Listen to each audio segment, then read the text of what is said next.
Pensava, eu queria tentar desenhar com traços gerais quais são as dificuldades, na minha opinião, no perseguimento penal do delito de tráfico de pessoas. E, na verdade, eu gostaria de fazê-lo não de um ponto de vista teórico, mas e nem mesmo pretender ter um nível acadêmico, mas fazê-lo da experiência como um operador do sistema de justiça e tentar fazê-lo com toda a honestidade, porque nós poderíamos, ao procurar as dificuldades para encarar um tipo de atividade delitiva, cair em lugares comuns. Isso seria válido e muitos concordariamos se começarmos a destacar algumas circunstâncias, como, por exemplo, começar a ver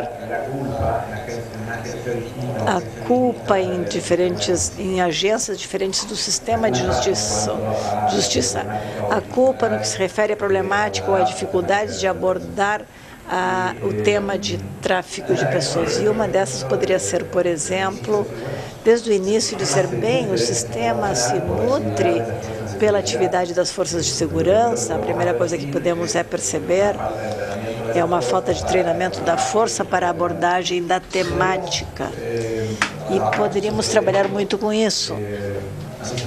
Eu lembro de exemplos bem simples. Nós percebemos na experiência que um posto da Força de Segurança Nacional na zona de fronteira tem o olfato policial muito mais colocado na detecção de questões vinculadas às drogas e a contrabando do que em poder determinar se no veículo onde possam estar sendo transferidas duas mulheres poderia haver algum indicador de tráfico de pessoas, algum indicador da presença de tráfico de pessoas. Também poderíamos destacar, por exemplo, a pouca colaboração da vítima e de seus familiares. Acatamos uma questão para processo penal, é uma situação da vítima de tráfico. Tem características especiais porque, ao mesmo tempo, será uma testemunha muito importante para provar o fato.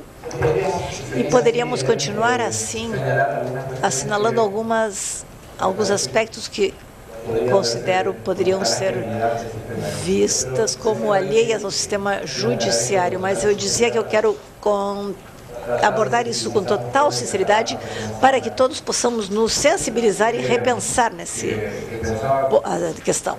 Primeira coisa que eu pensava ser muito importante internalizar quando falamos de tráfico de pessoas estamos falando em que, quando falamos de tráfico de pessoas, é um delito novo, é uma modalidade criminosa nova?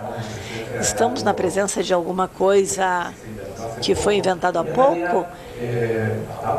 E, na verdade, após rever a questão, é tão antiga, talvez, como a criação dos nossos estados. A Argentina, por exemplo, como o primeiro caso de tráfico, embora não tratado judicialmente, tem a ver com a chegada de um navio inglês em 1790 ao Porto de Buenos Aires, quando ainda não se havia estabelecido a República, proveniente da Inglaterra, com reclusas que estavam sendo enviadas para a Austrália.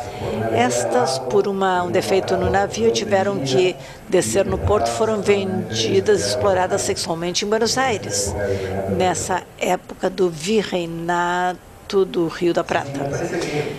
Por isso, eu acho que é crucial entender, quando falamos em tráfico de pessoas, estamos falando de modalidades que são tão antigas como a existência dos nossos estados. Isto provoca ou produz um dos dados mais relevantes, ou que, na minha opinião, mais dificulta a luta contra o tráfico de pessoas, que é a naturalização do delito.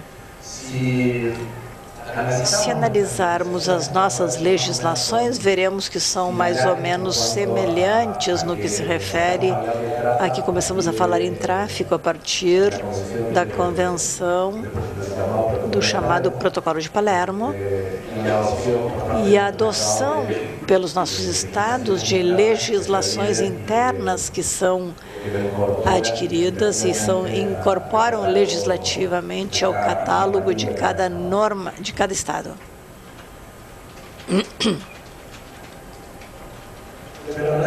Mas, na verdade, nem sequer o nome de tráfico, trata, é novidade.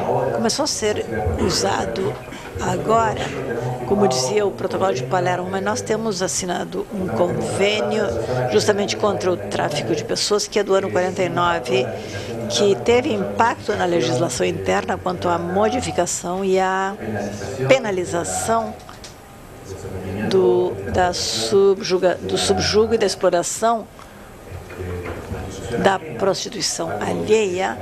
Algo similar vocês têm no Brasil. E temos, inclusive, normas muito anteriores à década de 40. Lá pelos anos 1930 foi sancionada uma lei de profilaxia antivenérea e foi a primeira lei que enrola o Estado e que introduz o Estado argentino nesse sistema abolicionista. Foi a que proibiu o estabelecimento das chamadas casas de tolerância. No entanto, ao longo de todos esses anos, a partir de 1930, que quando temos a lei de profilaxia antivenérea e de 49, das leis que proíbem a exploração sexual alheia, vemos que não apenas essa não foi combatida, mas aumentou. Acredito, então, que o que foi se construindo, pelo menos na melhor das hipóteses, uma consciência social de indiferença diante desta problemática. E pensei, por exemplo, que se uma pessoa for caminhando pela rua e passar por uma loja fechada e ver duas pessoas dentro da loja que está sendo assaltada ou está tentando roubar, certamente vai dar intervenção às forças de segurança, mas é muito provável que se essa pessoa passar diante de um lugar onde se vê a realização de exploração sexual de seres humanos, provavelmente ela sinta ou passe com total indiferença e quase certamente não dará intervenção à polícia. Isso é porque convivemos com isso há muito tempo e todos os dias. Acredito, então, que as ferramentas para o combate do tráfico de pessoas existem do ponto de vista legislativo e o mais importante que acredito que precisamos conseguir, e para isso acho muito importantes essas jornadas, essas oficinas, é a sensibilização de todos, incluindo nós, operadores do sistema judicial, porque nós fazemos parte dessa sociedade.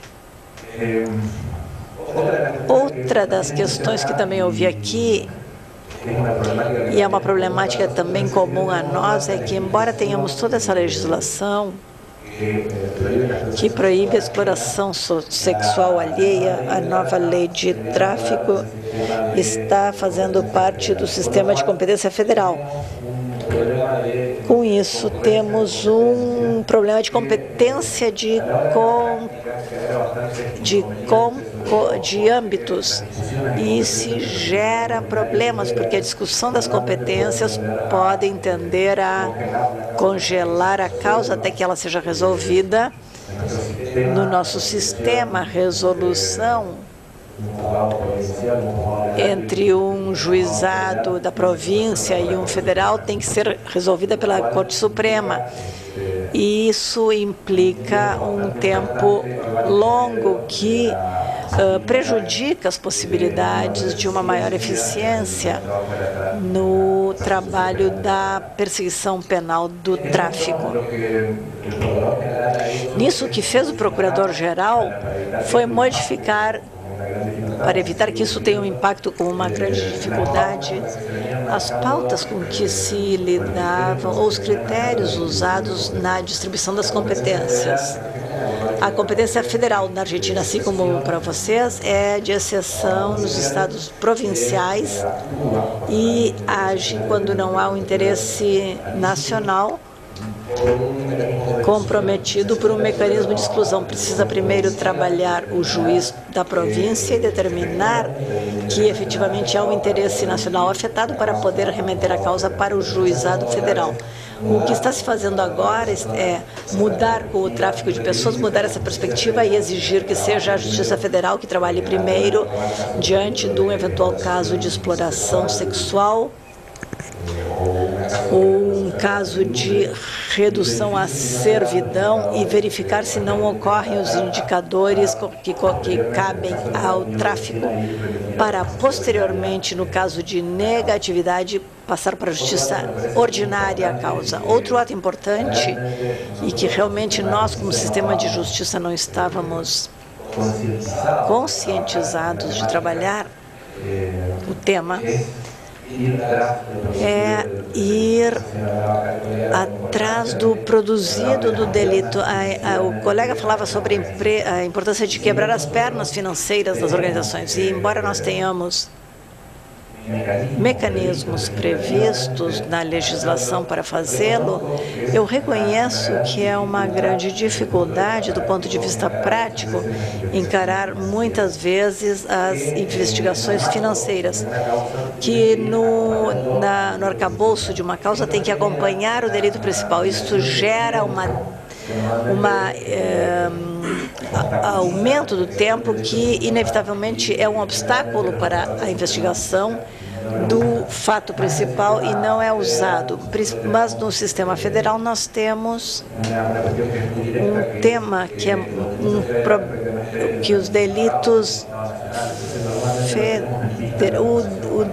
nós não consideramos a reparação patrimonial nesses delitos. O que ocorre com o tráfico é uma mudança de paradigma neste assunto e é uma situação que os operadores do sistema de justiça temos que resolver. Como exemplo, posso dizer que, por exemplo, no nosso Código Penal é prevista a possibilidade da vítima e da execução dos instrumentos, o começo e os bens que foram usados para cometer o ilícito.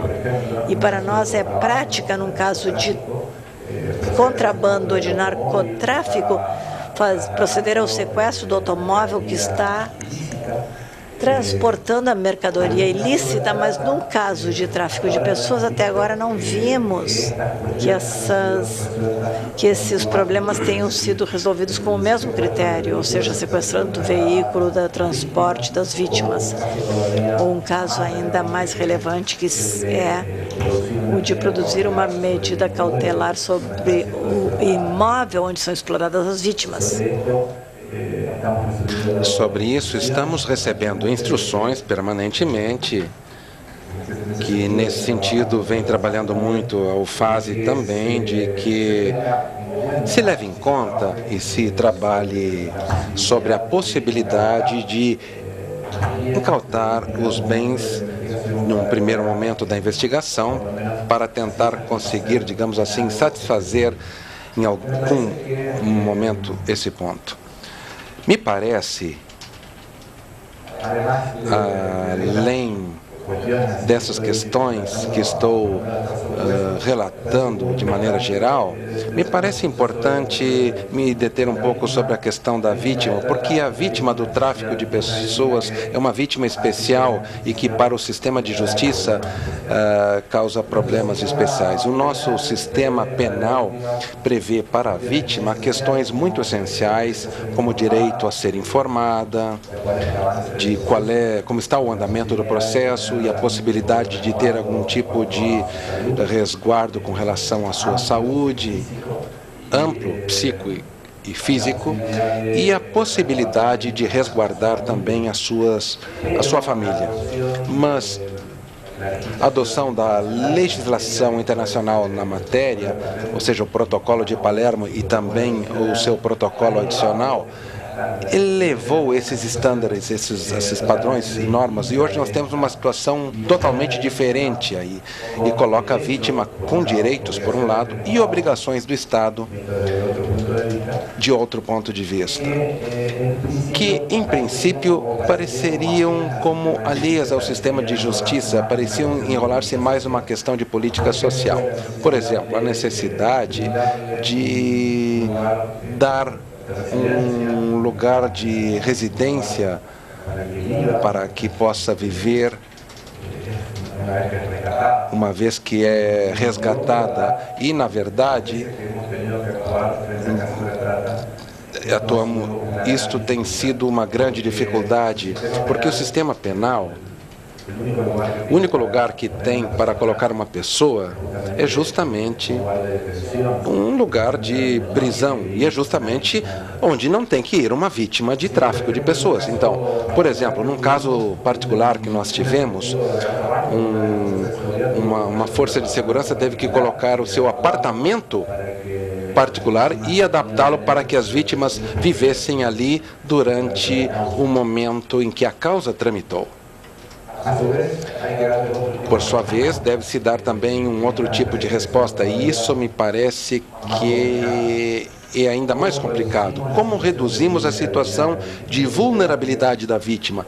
Essa é uma questão que, obviamente, excede o âmbito do direito penal e me parece que tenha que ver muito com políticas sociais, mas políticas sociais que devem ser implementadas para poder terem uma abordagem completa da problemática, se realmente quisermos atacá-la por completo.